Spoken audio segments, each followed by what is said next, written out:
you're on xable.com. If you haven't figured that out by now, the official webcaster of the Quad Rugby Association, and you're at the Nationals, and Quad Rugby is having its greatest moments here. And we've come to a game here. We're in the second half of this game. I don't know what's going with that clock there, but we just started. I think we have a problem there. I think they have to reset that clock. There you go. And the ball is in. There we're going. There. And here goes Minnesota. Got himself in now. Yeah, Jody, the coach of the team, said, hey, I wanted some time on that court. Wait a minute, my turn. They're up. They're up by Jody, 7. Jody, 32-25. Yeah, they're up by 7. Oh, look at that. Didn't the turnover? Look at that. The ref's having to go down the aisle. She'll be back in about 10 minutes when she finds. It just went down that way, and there she is coming back. We almost lost her, but I've been watching these Rams, by the way, at the Broadbent Arena. And these guys go flying down there, but coming back's not so easy. Not so quick coming up. No, not so quick coming back. You've been there, I know. I saw you. Thanks for the hand the other day. I saw Tristan helping you up there. He's whipping and mush, your dog trying to get it back up. But we're in Louisville, by the way, in case you haven't figured that out. Louisville, Kentucky, which has been the home of Quad Rugby Nationals, and they've done a good job. And they have a real good thing. It looked like, by the way, that was close to a jump ball there, and you know what? One turnover and another, right? Well, but they didn't retain it. No. Minnesota kept the ball, but there was some tough defense there. The unofficial referee here would have given him a jump ball, but that's I had a different view. You're pretty soft-hearted, I don't know. Up, over the back. Nice hit there. Okay. A turnover for Minnesota. Probably can't see it from the cameras. Yeah. But it's a subtlety. I imagine you've had other people explain it. But if you noticed, he was straddling the line with both wheels, and no wheel got pushed back. But when he got hit, the wheels that were in the back court picked up in the air. So now he was on 2 wheels in the front court. When the chair came back down, he's in the back court. Over and back. That's it. That's a good call. It was. That's a good call. You know what? It's like they're going to have the a ref was in substance. perfect position for it. Yes, looks like they're going to bring Brian Berger back in a minute.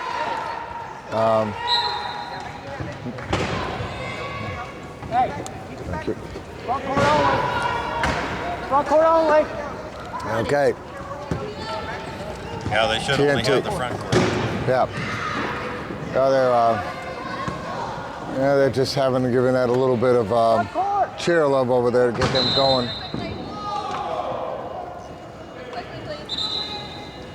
Give them a lift sometimes, give these guys a little bit of a lift. Okay, TNT, look at that. Oh, that was... Just got rid of it before he went out. That was so close. That was so close. It's a good play on his part. Yeah, that was within... Timeout. It was within a point of a second of being out of bounds there, because that thing was going over. Probably as close as the last goal of the Lakeshore, Texas game. Yeah, yes. That's right. I've talked to a few people about that, and I've heard people say that they wouldn't have wanted to call it, and they couldn't call it from down there. And other people say it was good, other people say it wasn't. So it must have been a close call. What do we have here? Did they give him a goal on that? I hear the banging going on behind us. I'm going to check. I'll tell you what, Highness is a great game, just a great game. Sharp playing San Antonio. And it's 33-31, Sharp over San Antonio. I'll tell you what. And to me, in a way, I'm kind of pulling for San Antonio. Well, we had Donovan here. Fikes did some color with me, and great guy. Troy McGurk, the coach for Sharp, he's another great guy. I mean, you really have to say that they came here. This is it. I don't think this is the number 2 and the number 3 game teams playing, but San Antonio won the crossover home advantage there. Scored Eddie Ross. What are they at now? They're pulling away again. Yeah, they're pulling away again. We're up. 26. We're 7. Right? We're still 7. They were down to 6. Oh, are we down to 6 in another minute? Big touch. Jody Look can at catch this. it. Nope. Nope. This team is a different look than some of the other teams. You could tell they're a little bit broader guys, more hefty guys out there. Some of the age difference, it looks like you have a couple of people out there who are probably playing a half point lower than they would normally be because of their age. Like Jody, I don't know how old Jody is, but I think Dan Lehman is Yeah. number 1. He's a .5, so he's probably playing as a 0 or As a they're playing zero. an 8.5 lineup. The other 3 Minnesota players, we'll check that lineup. 3. Yeah. All by himself. All by himself. In basketball, you see some pretty hefty guys out there. Oh, do we have a turnover? We do. Another turnover. TNT's starting to show what they've got. Here's a chance for them to get it back down even lower. Down to 5. You know what? I'm loving this. I'm loving this. Well, Minnesota is playing only 7 points. They've Yeah. got 2 deuces out there and a 3. And that was Mike Baker with that nice play there. And here comes the inbound pass, and it's a long one, and Joe grabbed a hold of it. What we're not seeing in this game that we saw in those first 2 games that were played in Division I, there isn't as much chair positioning and picking going on between the goals. That's it, yeah. That's a good point there.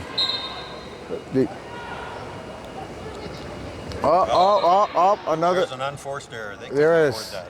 Another turnover. Going back the other way.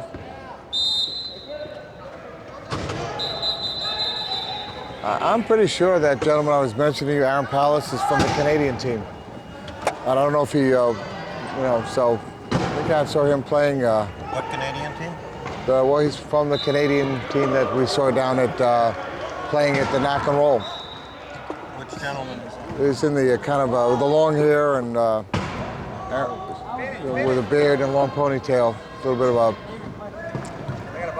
All right, TNT. Oh, the dark-skinned guy? Yeah. Oh, that's Aaron Powell. Yeah, that's what I said. Yeah, Aaron Pallas. Yeah, I mentioned that before to somebody, and it wasn't you. Dave Cerruti didn't know who it was. I said, that's Aaron Powell. Doesn't he play with the Canadian team? No, who does he play with? He's an Oneida Indian in Wisconsin, and he was playing for the Milwaukee Iron for ever since they formed back in. So, well, he came down to play with Hoveron. And now he's moved down to his wife got a job down in Florida, and So- he moved down there with her, and now he's playing for Hoveron. But he transferred this season. So he couldn't make He it. transferred to a higher ranked team. He was ineligible for postseason. That's where I saw him at the Knock and Roll for Hoveron. He would have been fine if that was a regular season game. Well, that's. 'Cause I remember seeing him play. I knew. He would have been. He's a 3-0. And Sharp wins it 37-34, so it's Sharp against whichever team Wins this game. plays here. So Sharp, the number 2 team, and it's San Antonio against the loser here for 3rd place. right. I'll tell you what, it looks like a good chance we're going to see the way Minnesota's playing. We're going to see a Minnesota game. They're up by 6. I tell you, Minnesota 5 minutes. is going to have to do it right if they're going to win that one. With, Yeah. How could I forget the 2? Andy. Oh, Andy Cohen. Yeah. I don't want to show my age that way. Oh no, there's so much going on here that you know what? It's tough. A little bit embarrassing. I was getting on the bus, go back to the hotel yesterday, and Justin, and I'm forgetting his last name from Tampa? Sure, the young guy. Oh, okay. And he asked me who we played. Portland had played first yesterday, and I couldn't remember. And Well, halfway back, he goes, "Was it Tampa?" And I said, "Yeah, okay, thank you." well, You know who I was pretty exceptional for that Sharp team was that Delman Dunstan. I liked the way he played, and he worked well with Andy. And he was, you know, it kind of reminded me a little bit of watching the relationship you see between Brian and Kirkland, you know, Brian Kirkland and Joel Wimmer, who was getting free, or, you know, the three-pointers. He was always moving really nice. What did they happen to say how many seasons Delman's been playing? He's fairly. He's a newer player. Fairly new. Yeah. And he's coming along. He was on the 2007 U.S. team, so he's a newer player. That's right, the USQRA team. Yeah. Yeah, that's our developmental team, meaning that it's not developmental coming into the sport, but getting ready to go to the next level. Team USA. So they're sort of our developmental at the top. We have a timeout with Minnesota here. The score is 39-33. We have about 4 minutes left in the third quarter, and we're getting a chance to talk. It's Rob Rowan. I'm with Bob Crandall and secretary on the board of the USQRA, and we're having a chance to have a little chat about a lot of things and talk about it. And this TNT team, by the way, is down 6. They're playing tough, and they need to keep that pressure on if they want to bring it in there where they have a chance at the end. I don't know who gets possession. It would be tough. No, you know, frankly, I haven't been paying as close attention because we've been talking about some other things. But it's they kind of settled into a groove going back and forth. Yeah. It looks like they're either trading goals or trading turnovers. You know what's killed them was just that first few minutes with those like 6 turnovers, and a lot of it was caused by Chuck, who's not even out there at the moment, is he? I think they gave him a rest. They've got number 8 out there. Eddie Brosnan's back out there. Todd Cameron, and Joe Delagrave. And Jody Mines. And Jody Mines. They've got a whole nother team out there, and that may be why they're not pulling further ahead, because Chuck was really being the big thing. Look at this pass. Is he going to pull it in? Yes, he does. And that's Joe Delagrave, and he's, like I said, he did real well in the playoffs. He was the best two-point player. He's played pretty level-headed when I've watched him. Yeah. Oh, what a big hit that was. That's good. But that was a big hit, but TNT held on to it. See if they get the outlet. Yeah. You know, Travis Smith took that hit, and oh no, there's a turnover. No, it didn't go that way. Mike needed to wait just a little longer before he let go of that pass. Yeah. Was it a turnover? Yeah, it is. No, they kept the ball. They kept the ball. They still have it. Minnesota now in the key. Keyed up. They're down 7. There's a chance to bring it back to 6. How often have we thought to mention that it's illegal for it's a penalty to have 4 defenders in the key? Right. Oh, I see what you mean. There's 4 right there, isn't there? Well, I wasn't sure if Eddie was in or not. And I looked up. I thought he was over the line. Well, they didn't give him that opportunity to score, and that's another turnover. And Minnesota giving everybody a chance to play here, or giving, you know, which is kind of nice.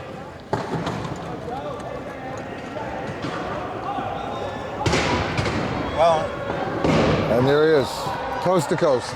When you got a team that you're forming, and you come to a place like this, you brought it up earlier. You felt that a team should give an opportunity to their bench players to get in and just get a taste.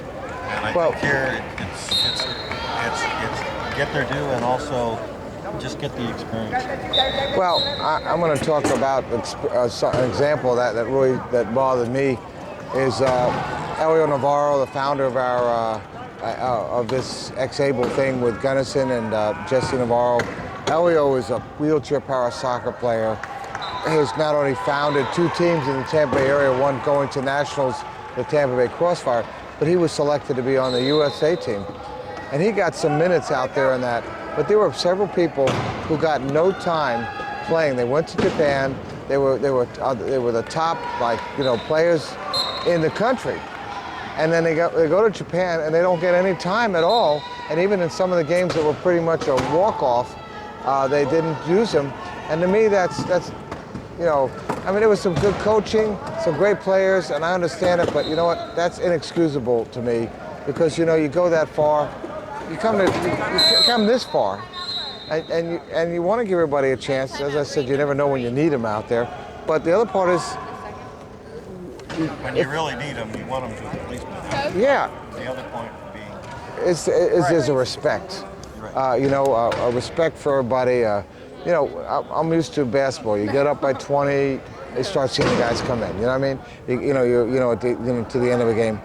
But I would say one thing: we cover power wheelchair soccer, and Elio Navarro is a fantastic player, one of the best in the country, and it's so much fun to watch him play and watch. is that Some of Elio, his, over there, right? uploading all this? Yeah, uploading all this stuff. He's all part of our crew. I mean, Gunnison Carboni, our cameraman, he's played wheelchair football for a few minutes. That was his moment in the fame, but he actually is a pro bowler. He's been on the tour.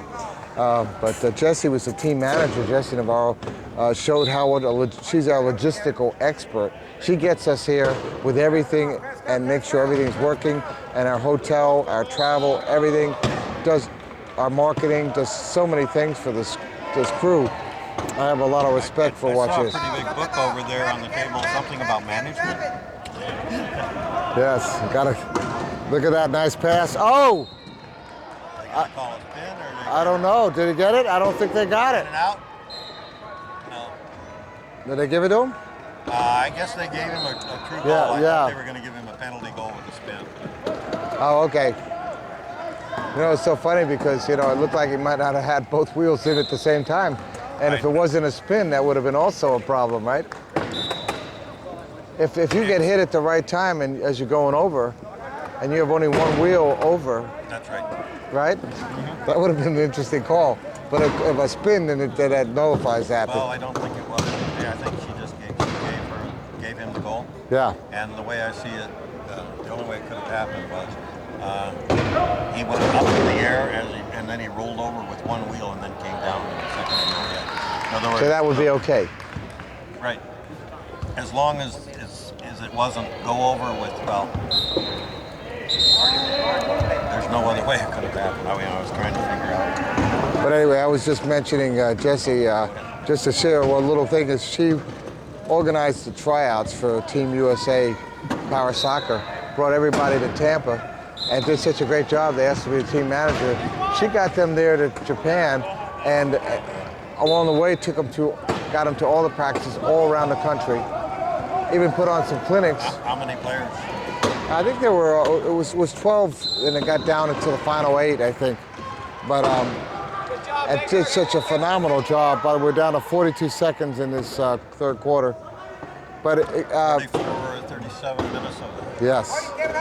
And when it was all said and done, There's a turnover. there it is. And that might Gonna have to capitalize now. They have not have a lot of time, and there's a lot of pressure. And it's going to be another turnover. Oh, look at this. A little bit of hustle and a 15 score. seconds. And he scores. He leaves him with about 13.5 seconds, and that brings it back to 44-38, 6 points. I thought they were closer. Yeah, I think. I thought I was going to bring it to 5. You know what? There's 6 seconds. They have plenty of time. Oh, look at that. And there's a score. With 0.9 second left. It's 45-38, 7 points. Give the new kid a young And that's it. number 15. We're done with 3 quarters of play. We'll be right back in a short while with xable.com.